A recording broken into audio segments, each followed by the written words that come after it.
Ternium, acero para hacer. Legislatura porteña. Entérate de todo lo que estamos haciendo. Ingresá a legislatura.gov.ar para saber más. Nos une la ciudad.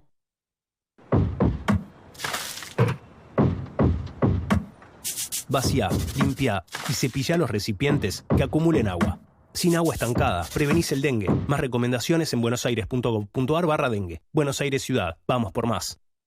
En IRSA, Propiedades Comerciales, nos comprometemos con las comunidades en las que se asientan nuestras unidades de negocios. IRSA Propiedades Comerciales. Construyendo el futuro.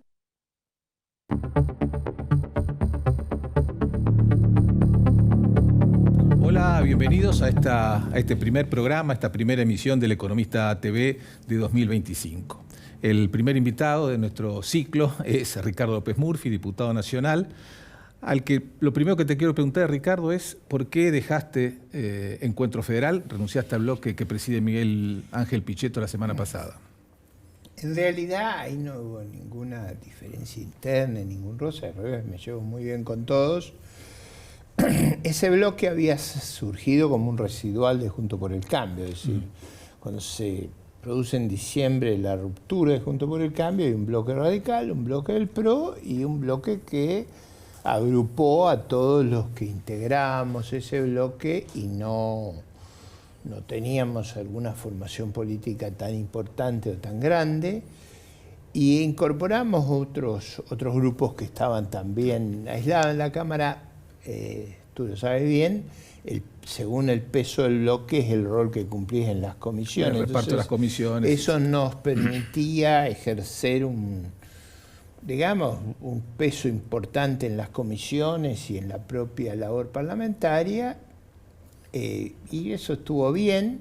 Yo había manifestado que en marzo de este año iba a encarar el problema electoral y obviamente un bloque tan multicolor no me dejaba transmitir con transparencia mi mensaje. Me llevo bárbaro con ello, pero yo necesitaba ahora proyectar lo que voy a defender en la arena electoral. Claro, focalizar el mensaje para las elecciones legislativas del 26 de octubre. El bloque ese votaba siempre muy heterogéneamente, lo cual estaba en la naturaleza de ese acuerdo, pero ahora necesito una cosa más homogénea. ¿Y tenés en tu espacio previsto qué decisión tienen pensada para las elecciones de la legislatura porteña, que son Bueno, ahí en mayo? está mi fuerza política, Republicanos Unidos, como otra fuerza, como el BID, como la Democracia Progresista, como el Partido Demócrata. Estamos aunando fuerza y veremos si vamos en un frente más amplio que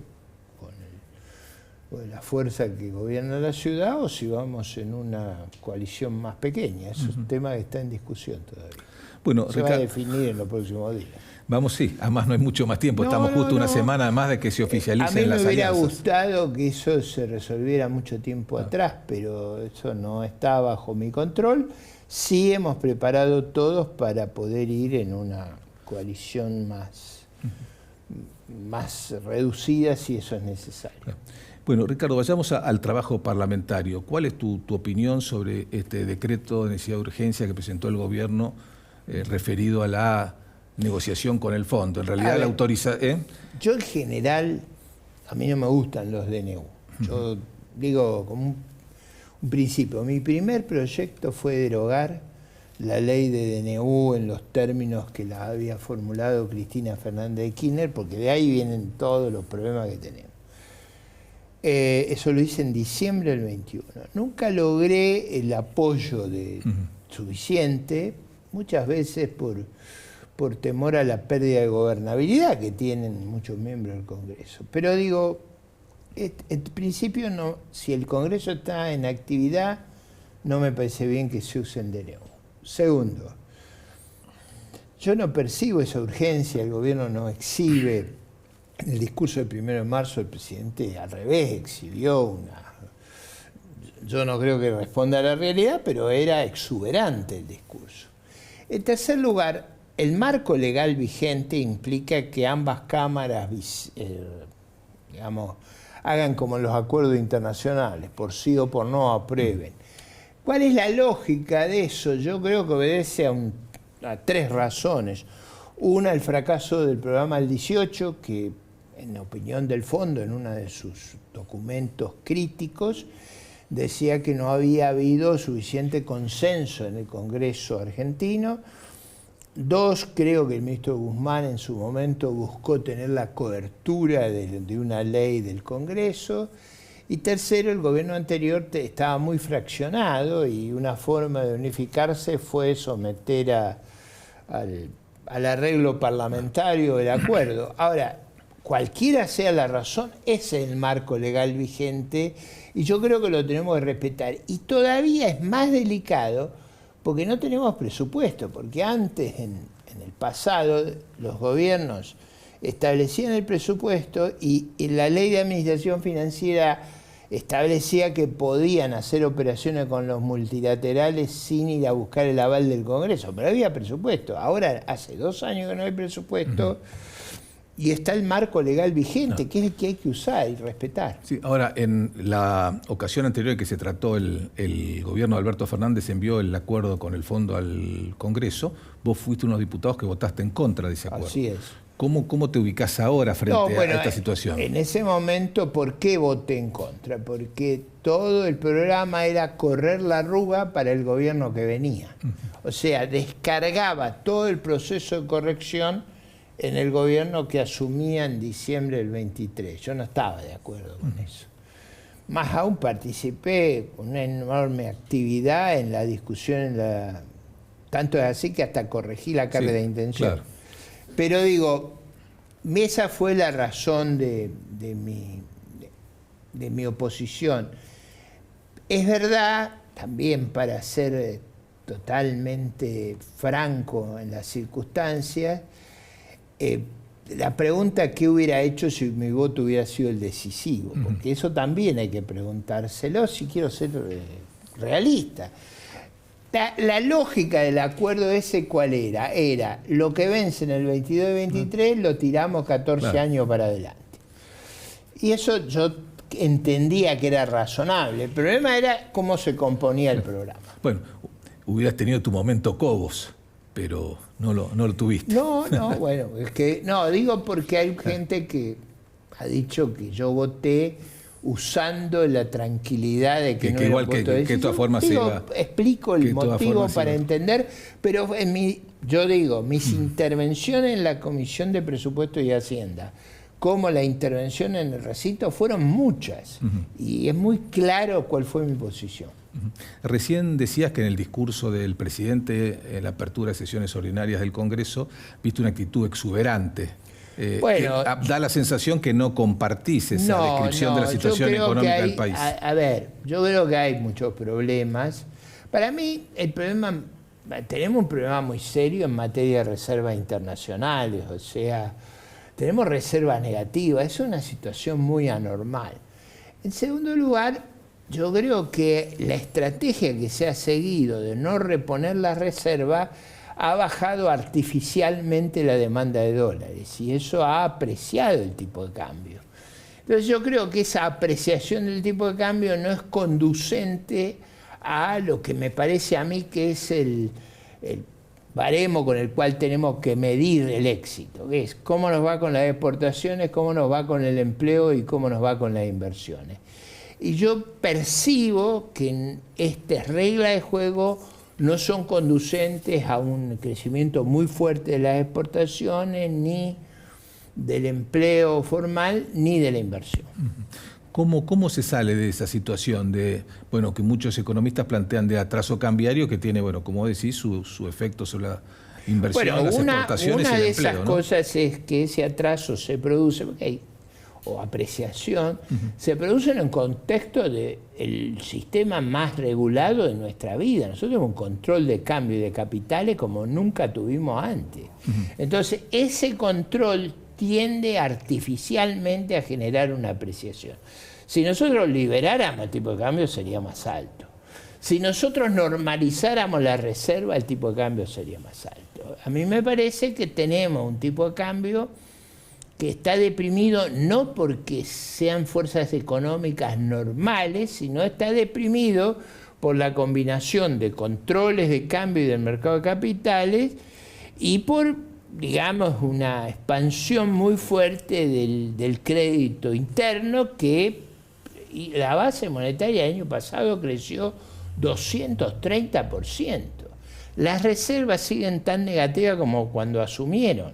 Ahora, ¿cuál es la consecuencia de eso? Bueno, es la sobrevaluación de la moneda. Bueno, la gran preocupación del gobierno es que cualquier movimiento cambiario afecte a la tasa de inflación, que es su gran activo económico y además su gran activo político en un año electoral. Bajar la tasa de inflación recurriendo a cuestiones que afectan estructuralmente la economía no me parece una política que sea la más razonable. Yo creo que hay una combinación de políticas que sería más idónea para el largo plazo, para generar, digamos, una integración más rápida en la economía mundial, para generar más empleo, para generar más inversión.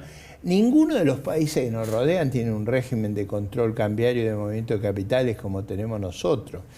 Y creo yo que, no, fuera de las declaraciones públicas, todos saben que tengo razón. Ahora, el argumento que usa el ministro de Economía es tenemos precio en dólares altos.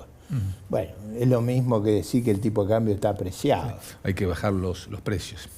Bueno, si el numerador es bajo, es alto, el denominador es bajo. ¿Cómo estás viendo, Ricardo, un tema de mucha preocupación estos días, que es el contexto internacional? Mal, todo el ruido alrededor de Trump y además cómo nos afecta, ¿no? Yo tengo una lectura que está en las antípodas de la que hace el presidente Trump, en varias dimensiones. Personalmente, creo que el régimen que se instauró después de la Segunda Guerra Mundial, el régimen que combina la libertad de comercio, la Organización Mundial de Comercio, el Fondo Monetario, el Banco Mundial, fue un régimen extraordinariamente exitoso. El PBI mundial creció 6 veces en términos per cápita. A mí me pareció que fue un éxito extraordinario. Y al revés de lo que piensa el presidente Trump, en particular fue bueno para Estados Unidos. Por supuesto que hubo países que lo aprovecharon más, toda Europa Occidental, el este de Asia, países que lo aprovechamos menos, pero lo aprovechamos menos como América Latina. A Argentina le fue mal, pero no fue mal por las políticas domésticas, no por el contexto. Entonces, yo discrepo con la idea de subir los aranceles y encerrarse. Me parece que la política que nosotros adoptamos después de la Segunda Guerra Mundial y nos fue muy mal. Y en segundo lugar, discrepo con esa volatilidad que pone, porque no es solo que sube, sino que sube, baja, todo eso crea una gran incertidumbre. Creo que eso es nocivo para el mundo y nocivo para los Estados Unidos y por supuesto nos perjudica a nosotros. Pero además yo discrepo con la política exterior. Yo creo que el apoyo a Ucrania tiene que ser, y a los países que están sometidos a violaciones a su soberanía, tiene que ser de la misma envergadura y dimensión que anunciaron el presidente Kennedy o el presidente Reagan, digo, para tomar los dos polos, que fue vamos a luchar indeclinablemente por la libertad en el mundo. Esto de la política que se sigue con Ucrania yo no la comparto, ni la del presidente Trump, ni mucho menos la nuestra. Cuando nos embanderábamos con la bandera azules y amarillas no era Boca, era Ucrania. ¿Cuál crees, a tu juicio, volviendo a la Argentina, que sería un buen acuerdo para firmar con el Fondo Monetario? Yo tenía claro una propuesta sobre esa. Yo creo que Argentina tendría que firmar un acuerdo que renovara los vencimientos de capital del 26, 27 y 28, o sea, pagara los intereses, pero renovara los vencimientos de capital digamos, al 40, 41 y 42, que serían la fecha de vencimiento, y a partir del 29 comenzáramos a normalizarnos. O sea, ¿cuál sería la secuencia? Este año, el 26, 27 y 28, tendríamos que afrontar los vencimientos de los bonos, colocando nuevos bonos, y a partir del 29 afrontar bonos y Fondo Monetario como hacen el resto de los países. Nosotros, el fondo es como un guardavidas. Nosotros no podemos pretender estar todo el día nadando con el guardavidas al lado. Esa dependencia de estar todo el día teniendo que estar acompañado no me parece sana. Nos da una idea de inmadurez, de que no nos podemos hacer cargo de nuestros problemas. ¿Cómo ves la salida del cepo, sobre el cual se ha discrepado en los últimos tiempos? En algún momento se le ponía su eliminación, era prácticamente condición inexcusable para que la economía creciese, y luego el propio gobierno dice, aún con cepo podemos crecer. Yo creo que deberíamos, ¿qué pasos creo yo que habría que seguir? Primero, unificar los tipos de cambio comerciales. Hoy tenemos un tipo de cambio para las exportaciones, otro. El primer paso sería unificar los tipos de cambio comerciales. Segundo paso sería retirar a la Comisión de Valores del control de cambio. En todo el mundo los controles de cambio lo hace el Banco Central. Acá lo hace la Comisión de Valores. Entonces yo concentraría eso. En tercer lugar, adoptaría un tipo de cambio libre para las transacciones que no estuvieran vinculadas a las operaciones comerciales. Ahí mandaría obviamente el turismo. Y digamos, como última cuestión, cerraría el pasado. Es decir, yo diría, a partir del año 25, las ganancias que se devengan en el 25 pueden pagar dividendos en el año 26. Lo anterior habrá que consolidarlo en un bono y de ese modo normalizar todo el espectro. Esa es una salida moderada, pausada, con una estrategia para los multilaterales, otra para los bonistas, otra para la parte comercial y otra para la parte financiera.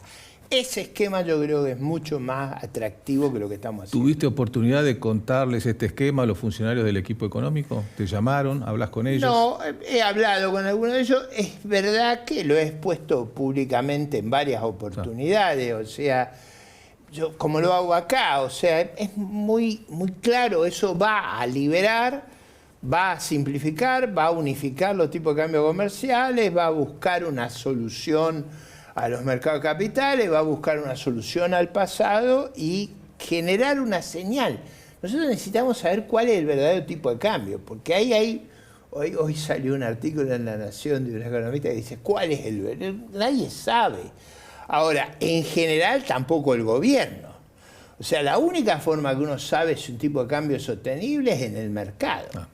¿Crees lo último, Ricardo, que este proceso de desinflación va a continuar en los próximos meses? ¿Se va a estancar?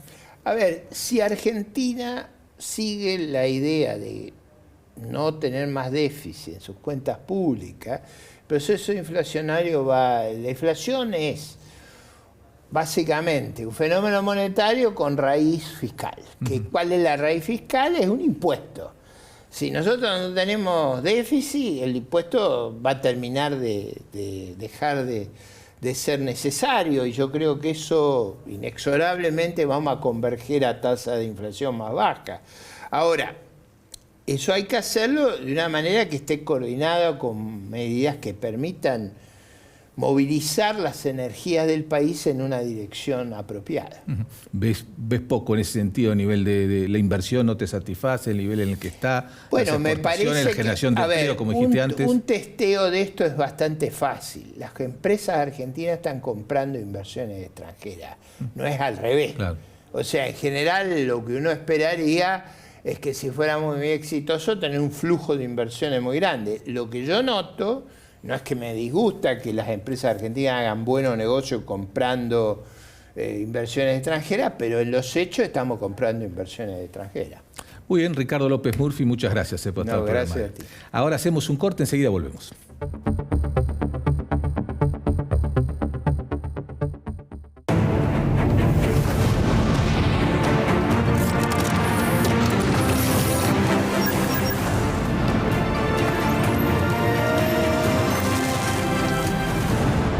Ternium. Acero para hacer. Legislatura porteña. Entérate de todo lo que estamos haciendo. Ingresá a legislatura.gov.ar para saber más. Nos une la ciudad.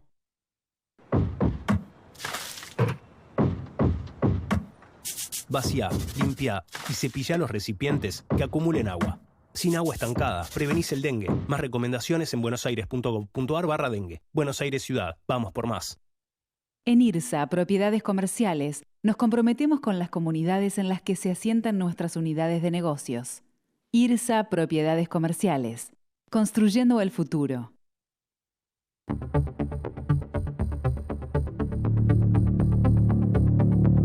Muy bien, segundo bloque del Economista TV. Me acompaña ahora Lara Oiburu, que es analista política y además trabaja en la consultora Management and Fit. Exacto. Y Lucas Raffo, también analista político, consultor de opinión pública y de la consultora DOC. Buenas tardes, buenas noches. Bueno, vamos a ver primero unos gráficos que tienen que ver con el trabajo de Management and Fit reciente, donde muestra los problemas que más le preocupan a la sociedad argentina del país. Y ha habido un desplazamiento de los temas económicos hacia los temas de seguridad. Y también otro gráfico que hace referencia a las perspectivas de la sociedad futuras, cómo está viendo la sociedad argentina el futuro del país, que son en general números positivos. En general son números positivos, pero sí lo que vimos durante el mes pasado fue que hubo una disminución respecto de la expectativa futura del país. Y ahí seguimos notando algo que se viene dando quizás desde la elección, ¿no? del último gobierno nacional, desde la última elección nacional, que tiene que ver con la grieta respecto de edad y género y que también la vemos en expectativa futura. Sí, la expectativa futura de los jóvenes varones menores de 40 años es levemente superior en términos positivos que la expectativa futura de mujeres o adultos mayores de 40 años. Y el nivel de ingresos también tiene alguna influencia. El nivel de ingreso también, el nivel de ingreso medio alto tiene una expectativa futura mejor, más positiva, y al revés es diferente. Y lo mismo sucede con a quién votaron o a quién votarían a futuro, ¿no? Aquellos que votarían por La Libertad Avanza tienen una expectativa futura mejor de cómo va a ser la situación dentro de un año, y aquellos que se oponen al gobierno nacional tienen una expectativa más negativa. De todos modos, la expectativa respecto de cómo va a estar el país dentro de un año, entre enero y febrero del 2025, los 2 primeros meses del año, disminuyó en 3 puntos porcentuales. Hay que ver con todo lo que sucedió durante este mes, este último mes de febrero, que fue bastante movido y que seguramente Lucas va a tener ahí el pulso de las redes sociales. Hay que ver cómo va a impactar en la opinión pública.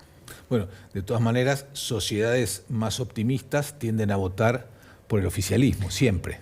Sociedades más optimistas tienden a votar por el oficialismo, eso es cierto. Puede ser esa disminución entre enero y febrero, esa disminución de 3 puntitos de la expectativa de mejora futura, puede ser un llamado de atención para el gobierno. Habría que poner todos los ojos en eso en las próximas mediciones, a ver qué sucede. La intuición es que el impacto no va a ser muy alto. No va a ser muy alto todas estas cosas de las que hablamos durante los últimos, desde el CryptoGate en adelante. ¿Crees que eso no va a tener un impacto muy significativo? No creo que vaya a tener un impacto significativo en la imagen del gobierno. Va a tener impacto, por supuesto. Claro. Fueron demasiadas las cosas que pasaron. Nosotros hicimos también un relevamiento respecto de todo el caso del CryptoGate.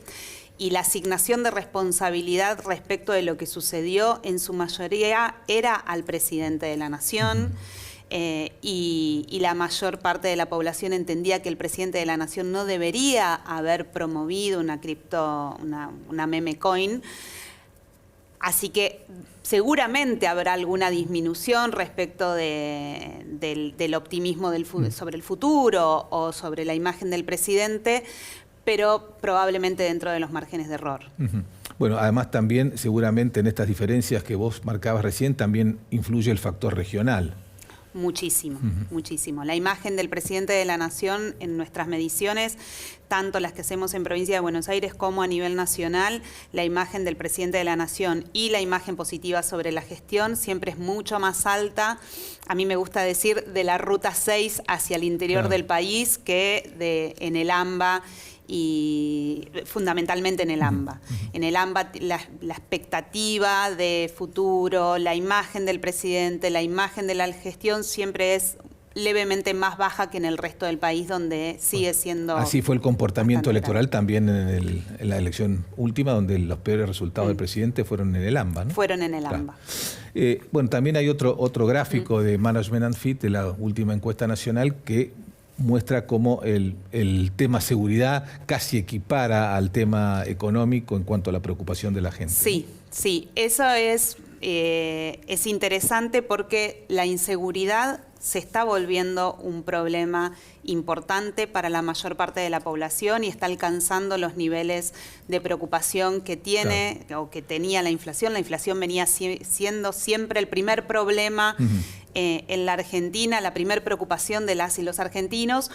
Hoy la inseguridad está teniendo también ese... Y tengo una pregunta, Lara, en este sentido. No cabe duda que el tema de inflación, la responsabilidad, la sociedad se la adjudica al gobierno nacional.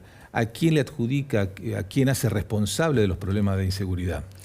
En Provincia de Buenos Aires está bastante repartido y se lleva quizás el primer puesto el gobernador de la provincia, pero está bastante repartido. A nivel nacional sigue siendo una asignación de responsabilidad al gobierno nacional. Lo interesante de estos datos, de nuevo, tiene que ver con cuál es la percepción cuando uno abre los datos. Aquellos que apoyan o que tienen una imagen positiva del gobierno nacional, apoyan al gobierno nacional, tienen como primeros problemas la inseguridad y la corrupción, y después la inflación, en tercer lugar la inflación. Sin embargo, aquellos que se oponen al gobierno nacional tienen como primer problema la inflación, el segundo problema la pobreza y tercer problema la inseguridad. En términos agregados, la inseguridad es el problema, inseguridad y aumento de precios son los problemas más importantes, pero sigue existiendo esta grieta entre aquellos que apoyan al gobierno y aquellos que no, en la percepción del futuro, en la percepción de los problemas, en la percepción de la realidad actual. Clarísimo. Bueno, Lucas, ustedes han estudiado como pocos el tema del impacto del llamado CryptoGate, sobre todo en las redes, que es el mundo que ustedes analizan en profundidad. Sí, interesante el tema de las redes porque recordemos que el ecosistema digital es el territorio por excelencia de Javier Milei, donde se ha destacado, donde él hace base. Y nosotros lo que vimos durante febrero, sobre todo, es un aumento de la negatividad. ¿Qué quiere decir esto, básicamente? Nosotros relevamos todas las menciones en el ecosistema digital público sobre el presidente Javier Milei. ¿Cuántas veces lo mencionan los usuarios? Y lo que vemos es justamente un aumento de las menciones de tono negativo, es decir, aquellas que se refieren al presidente de manera negativa y una disminución de la positividad. Luego de varios meses de calma, o sea, el gobierno venía teniendo varios meses más positividad que negatividad en la conversación.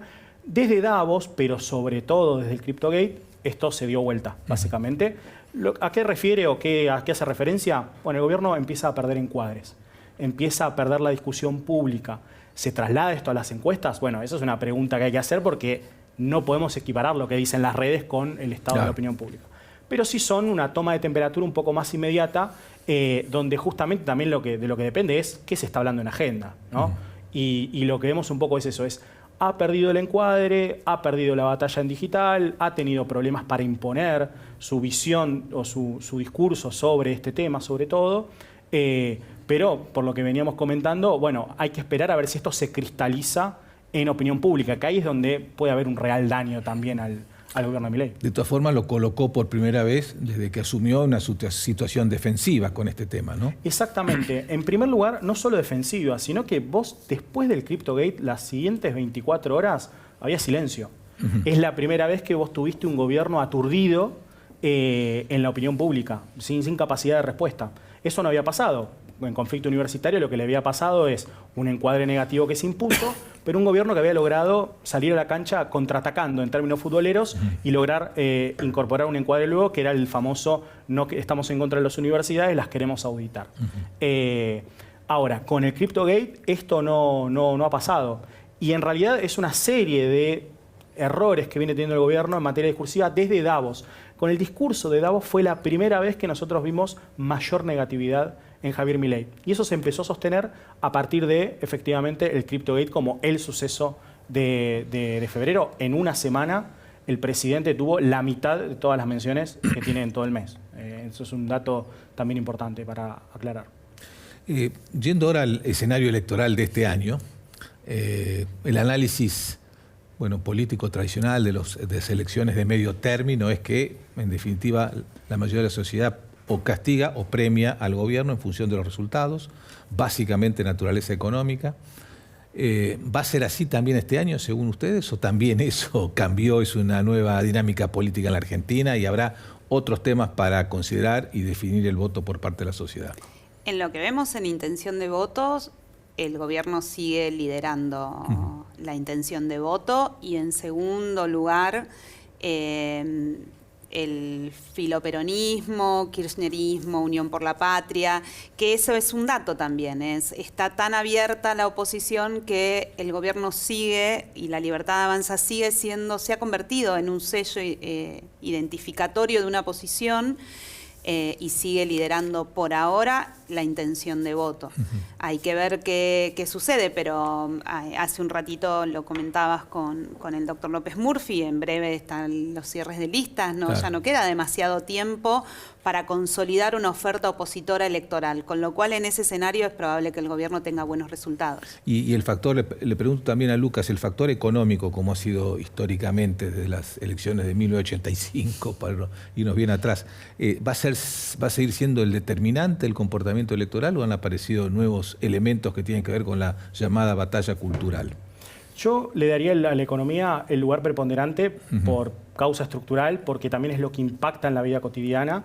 Creo que la batalla cultural, de hecho, si me preguntás a mí, al gobierno le ha traído más problemas que la cuestión económica. El gobierno, cuando ha intentado meterse en la batalla cultural, ha tenido algunos resbalones, algunos tropiezos, sobre todo porque lo pone en conflicto con un sector electoral que lo apoya con la agenda económica. Hablamos del votante Juntos por el Cambio, que ahora no sé, no existe Juntos por el Cambio, pero digo, ese votante que comparte una agenda económica, pero por ahí en lo social es mucho más liberal, sobre todo en el AMBA. Bueno, eso lo coloca en tensión. Yo apostaría a eso, y puntualmente apostaría por el desarrollo de la inflación como el factor. Siempre en alguna que otra charla con amigos economistas me decían, Menem ganó en el 95 con 18% de desempleo, digamos, o sea, un desempleo récord, pero mostraba que había domado a la inflación. Hay que ver si Milei logra graficar eso. Vamos a tener los datos de febrero dentro de poco. Pero me apuntaría por ese lado. ¿Vos tenés la misma intuición que Lara de que Sí. el apoyo se sostiene al gobierno? Sí, creo que se sostiene. Creo que también hay una incapacidad de construir una oferta opositora del otro lado. Sobre todo, la incapacidad también en interpelar en cuestiones de agenda. Esto quiere decir, preguntémosle a la oposición en sus diferentes variantes cuál es su diagnóstico de la economía, qué quiere hacer con la economía, qué va a hacer con la inflación. Bueno, ahí patina la respuesta. Bueno, además, en línea con lo que vos decías recién, los grandes conflictos que tuvo el gobierno cuando se le plantaron frente a su gestión son temas que no tienen que ver con la economía. Financiamiento universitario, el discurso de Davos, temas, el CryptoGate, temas que no tienen que ver con la agenda económica, donde la oposición tiene menos discurso, por decirlo de alguna manera. Inclusive en el CryptoGate, una de las preguntas que nosotros hicimos en su momento, relevando cómo había impactado el CryptoGate en la opinión pública, tenía que ver con cuál consideraba la ciudadanía que tenía que ser el rol de la oposición. Y el rol de la oposición, la ciudadanía marcó en un gran porcentaje dos líneas de acción: o el juicio político en menor medida, o una comisión investigadora.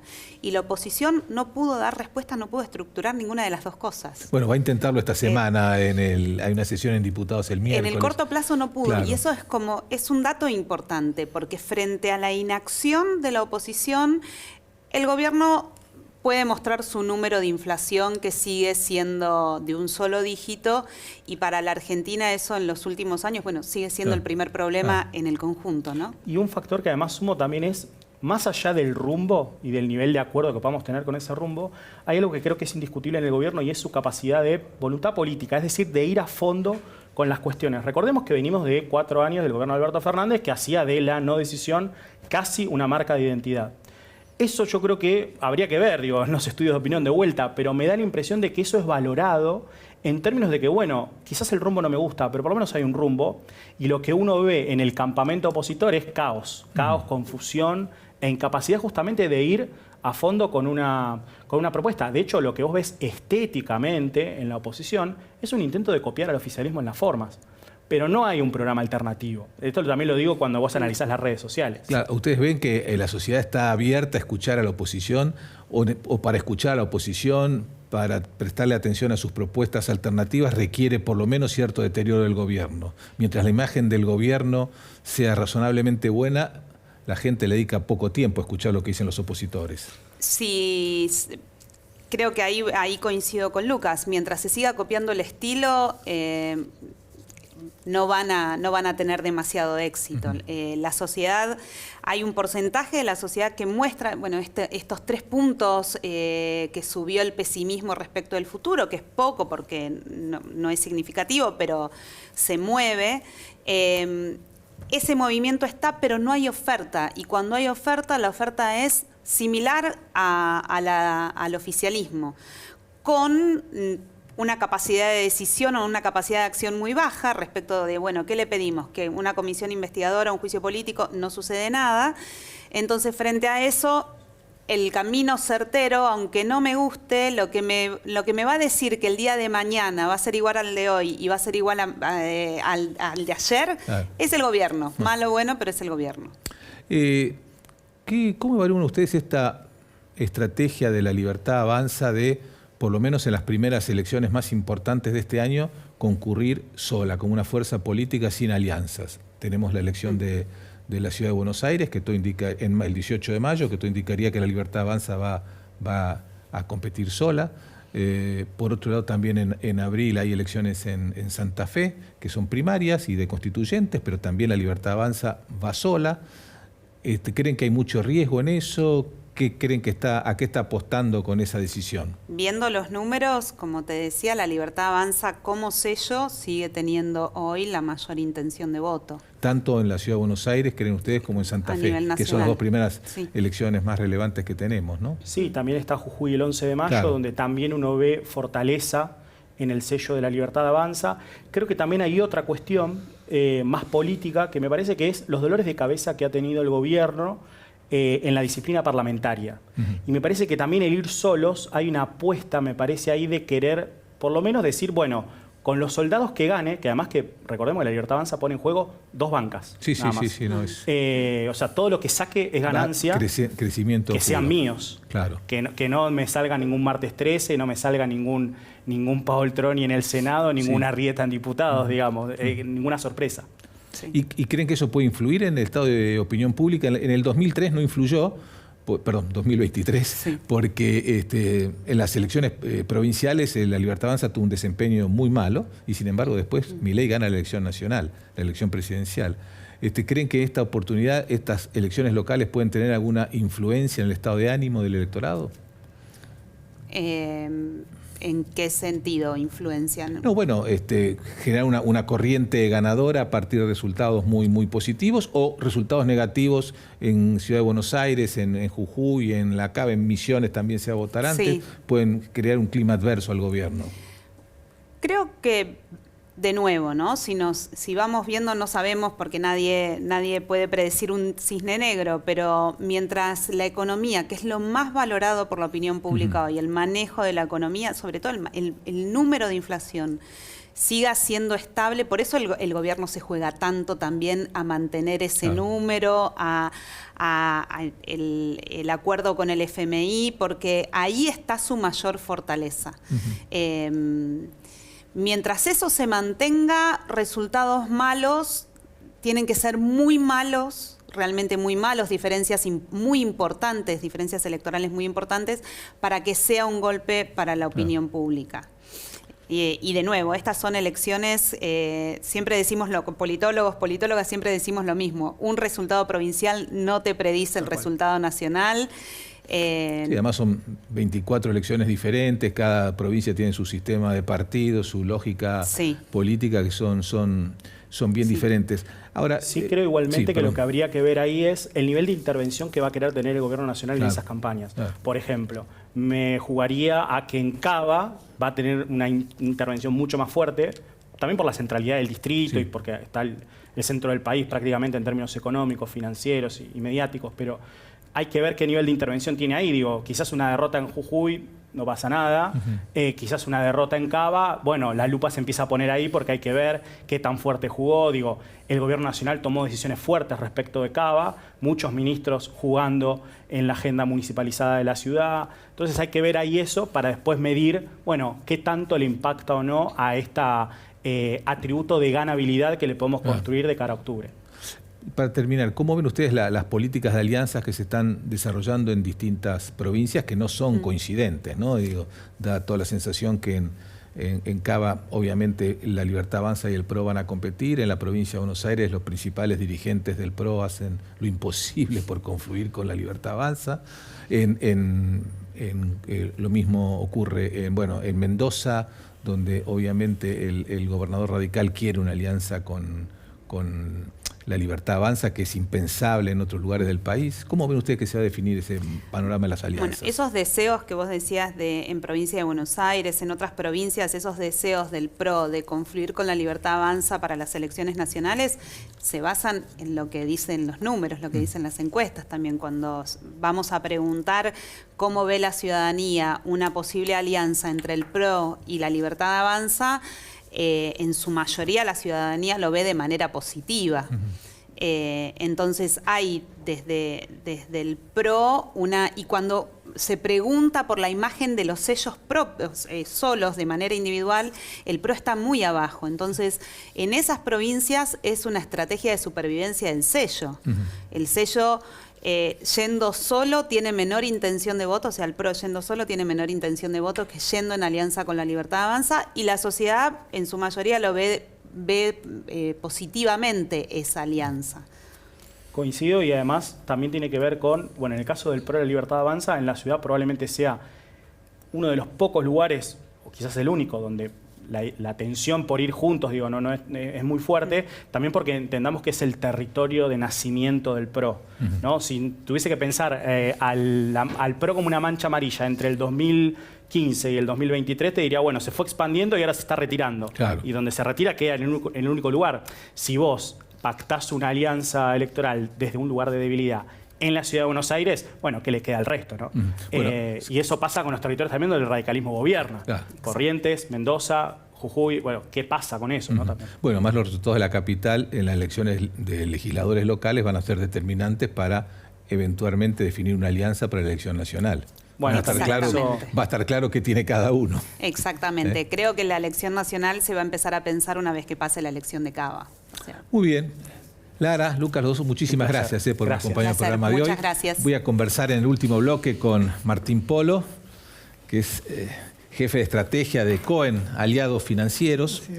Bueno, ¿qué pasa, Martín, en el escenario internacional? Todos los mercados, luego del triunfo de Trump, suponían que venía una época de euforia para los mercados, venía un hombre del mundo de los negocios a la presidencia de Estados Unidos, o volvía, pero a diferencia de lo que ocurrió en su primer mandato, donde los mercados realmente tuvieron un crecimiento espectacular, hoy todos los índices en Estados Unidos están en un nivel más bajo del día en el que asumió Trump.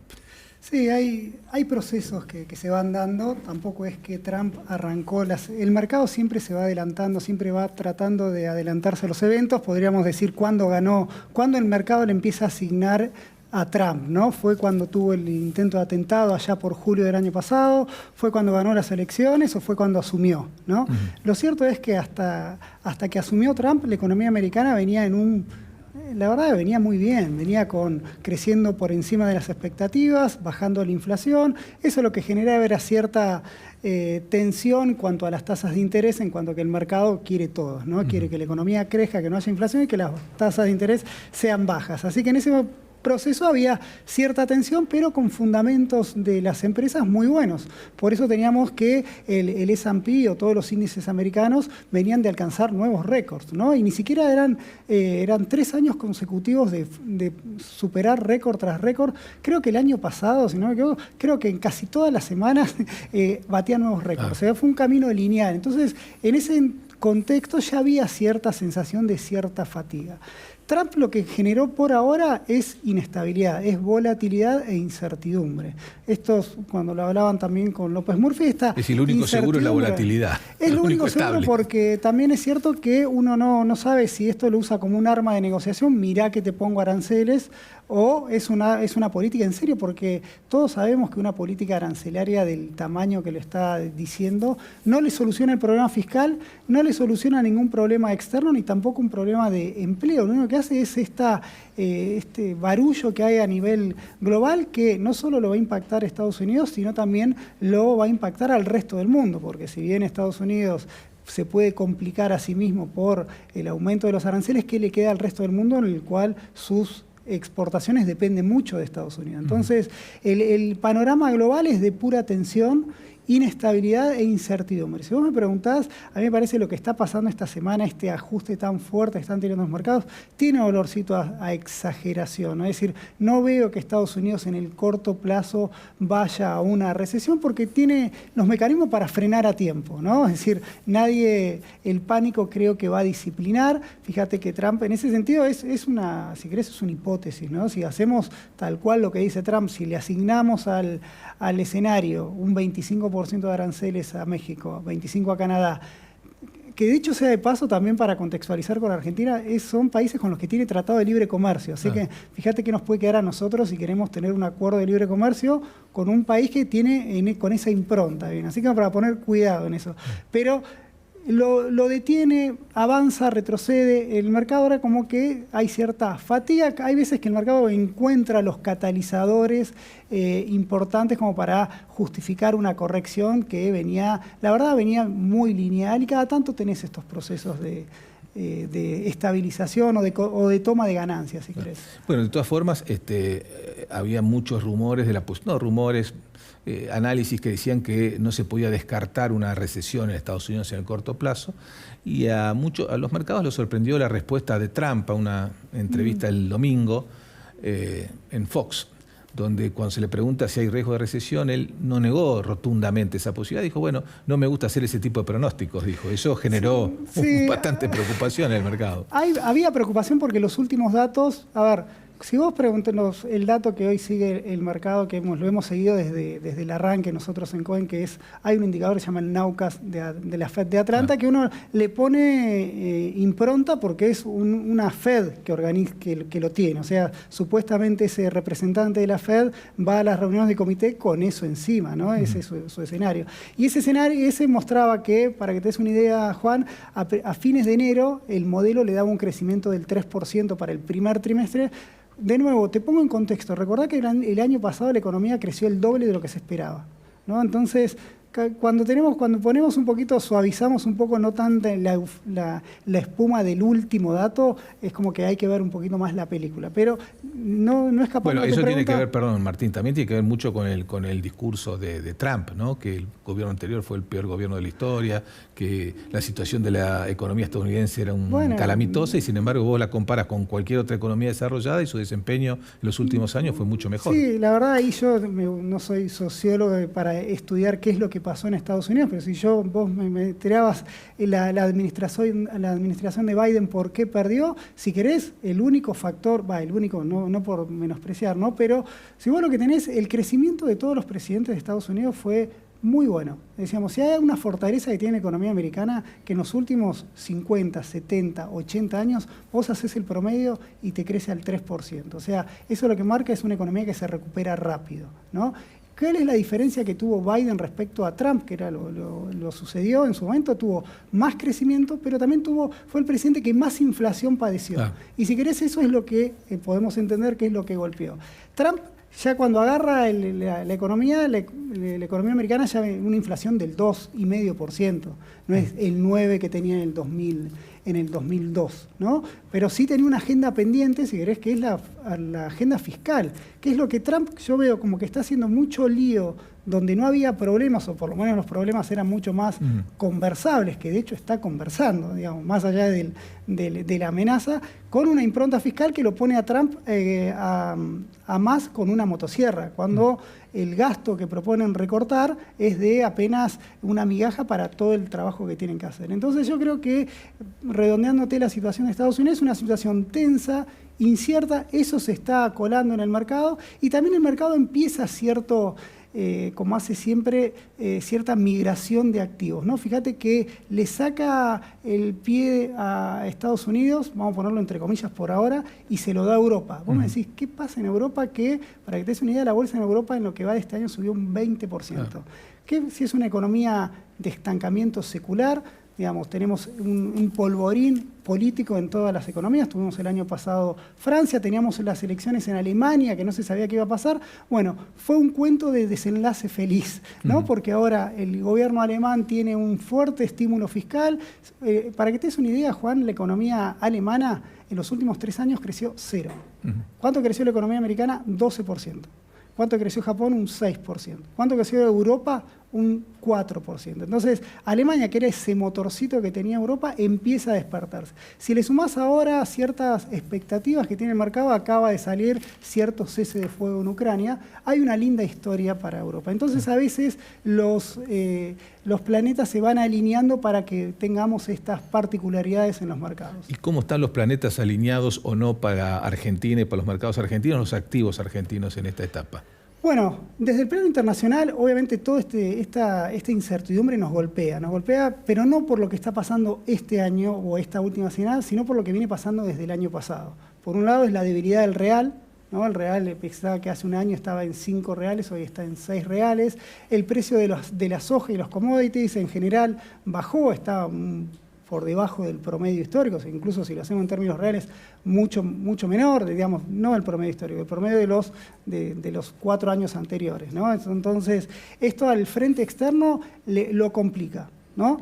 ¿Qué puede hacer Argentina para compensar ese viento de frente? Bueno, nosotros creemos que hay 3 factores que el gobierno está jugando, que se está jugando, un poco lo comentabas en el bloque anterior, el frente político. El frente político yo no voy a decir cómo actúa el gobierno internamente, la comunicación y demás, pero uno puede entender o prever que si la inflación sigue bajando y la economía sigue activando, se sigue recuperando, es muy probable que el gobierno tenga una buena elección. O sea, el mercado eso lo espera y lo está incorporando. El otro frente es el fiscal, que el gobierno mantenga esa disciplina fiscal, que es algo que el gobierno tomó como un mandato y lo va replicando, tiene algunas ventajas este año, que es con la economía recuperándose, si frena un poquito, si tiene esa vocación de ajuste fiscal, le va a venir bien, y por otro lado tiene el frente más débil, si querés, que es, lo hablaba López Murphy también, es el frente de las reservas, porque tiene reservas netas. En ese sentido, Juan, la noticia que tenemos hoy, más allá del método, es que es el acuerdo con el Fondo Monetario, en el cual no tenemos muchas más especificaciones, pero es un sale o sale. Eso también es una buena noticia para Argentina, porque un poco te saca esa mochila que tenía el Banco Central. Pensá que no solo es por las compras que hace, no es solo lo que mira la gente, que es el saldo comercial, hay un montón de operaciones en el mercado cambiario en el cual el Banco Central, por el sector privado, cepo mediante, era superavitario, pero tiene un goteo de reservas por pagos a organismos internacionales. El hecho de tapar y cerrar ese grifo es un alivio y al mercado creo que le viene bien, es decir, está esperando.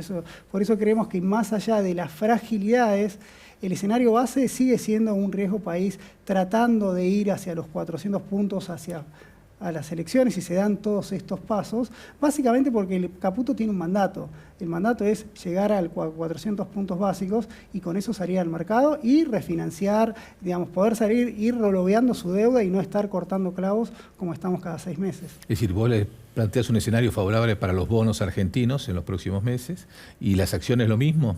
Sí, las acciones siempre, por lo general, el inversor tiene que saber en qué se mete, ¿no? Es mucho más volátil. Habíamos tenido un mercado muy efervescente. Pensá, Juan, que el 4º trimestre del año pasado fue una fiesta en el mercado. Volaron los bonos, voló el Merval. Había olorcito a cierto toma de ganancias, como te dije que pasó con el S&P y los mercados americanos. En ese sentido, el Merval Merval hizo una corrección muy fuerte, un 20%, y bueno, está en caso de consolidarse el riesgo país que vaya convergiendo a los 400 puntos básicos. Esto te digo, Juan, no es que va a caer mañana 400, es un escenario en el cual contemplativo, constructivo para los bonos, en el cual el gobierno tiene que seguir haciendo los deberes. Si esto se va, qué sé yo, mañana lo que hablaban recién, no hay acuerdo con el PRO, pierden en la capital, no hay acuerdo en provincia de Buenos Aires, ya la corren de atrás, el inversor va a empezar a mirar con otros ojos ese factor político. Y bueno, todos juegan. Obviamente en el mercado cambiario seguramente el segundo semestre va a ser mucho más tenso, porque acá estamos planteando un escenario hasta octubre, pero también después de octubre el mundo sigue y tenemos que ver qué va a pasar con el cepo, cómo va a ser la política cambiaria. Así que en ese contexto, si querés, el foco está allá, el horizonte está claro, obviamente es Argentina y vamos a tener volatilidad. Pero si me preguntás hacia dónde nos vemos, nosotros somos compradores de bonos argentinos. Pero son compradores, pero ves un mercado tenso en el frente cambiario. El frente cambiario, mientras haya cepo, es un problema, ¿no? Y a esto le tenemos que sumar el contexto internacional que te comenté, que tenemos un tipo de cambio atrasado, tenemos precios de los commodities que no nos ayudan, por lo tanto, el cepo es una ventajita que tenemos para paliar esas cuestiones.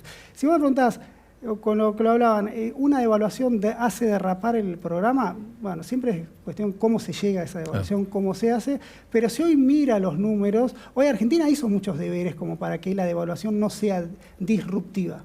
Tampoco uno está proponiendo una devaluación, sino que cierto service al programa, cuando se levante el cepo, algún movimiento podrás tener y ahí se verá la verdad si es que el tipo de cambio puede ir a 700, como dice el presidente, o si va a ir a 1.500 o 2.000. Lo que sí creo que no va a ir a 3.000, tampoco creo que vaya a 700. Yo creo que un valor a lo que está hoy el contado con liquidación, un poquito más, un poquito menos, por ahí puede andar. Así que creo que obviamente esto es, si nos vamos acostumbrando a ir haciendo todos los días estos deberes.